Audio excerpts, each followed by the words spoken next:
do good? I'm Lucy Norris and we're at a very special event. We are at the launch of the New York Oyster Week at Pergola, and I'm here with a special guest who is going to be able to tell me everything I need to know when it comes to gin. Now, we are celebrating Oyster Week, and at this event we are really highlighting extraordinary women, oysters and cocktails, and we're talking about gin because gin goes very nicely with oysters, so I'm told. I love gin. I am not a pro when it comes to knowing much about gin. I just know what I like to taste.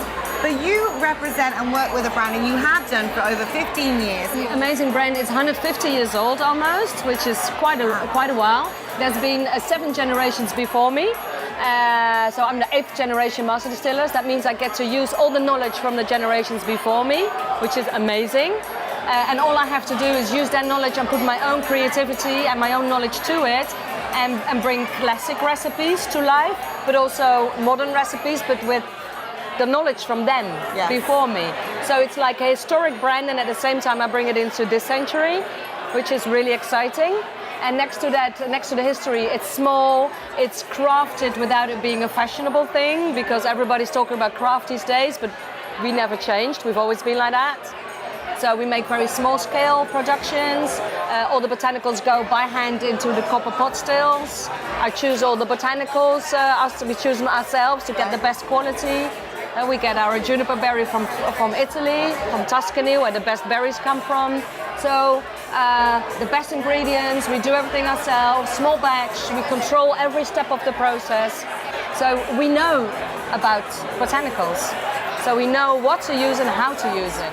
You are an expert, and I always like to speak to experts to be able to learn. I would like to get the top tips when it comes to drinking gin like a pro. If you're really interested in gin, I would try the neat first. Just a little bit, you know, not like a glass full, just noted. Just a little bit, but to really get the flavor, really understand the flavor of the different gins, and then decide, oh, this one I really like, and then you can start mixing like a gin tonic or a cocktail. So that's tip number 1, try them neat. Okay. And tip number 2 is food pairing. Like we are in the New York Oyster Week for a reason. We make celery gin, and the celery is like savory, umami, if you know that word, which pairs perfectly with oysters, as they have this savory flavor as well, so they're a really nice match. So it's really cool to try to match food and drinks and make a perfect combination. So yeah, food pairing is a nice tip, and really experiment with that and try different stuff. And the third thing is try a Geneva. And maybe people don't know what it is, but gin comes from England, but the forerunner of gin is Dutch Geneva from the Netherlands.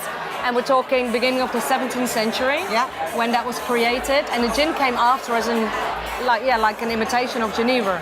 Nowadays they're 2 different products, but the Geneva we never stopped making in Europe. So that's still a category, and we're bringing that to the States. Well, Myriam, thank you so much. It's been wonderful chatting with you. Now, I know that they gave us... So which one would you like?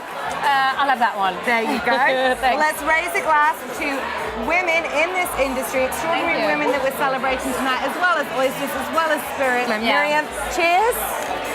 You're welcome. Cheers to you. You are watching Do Well, Do Good. I'm Lucy Norris, and I'll see you next time. And next time, I believe we're going to be talking about oysters here at New York Oyster Week. Enjoy. Let's try and drink some now.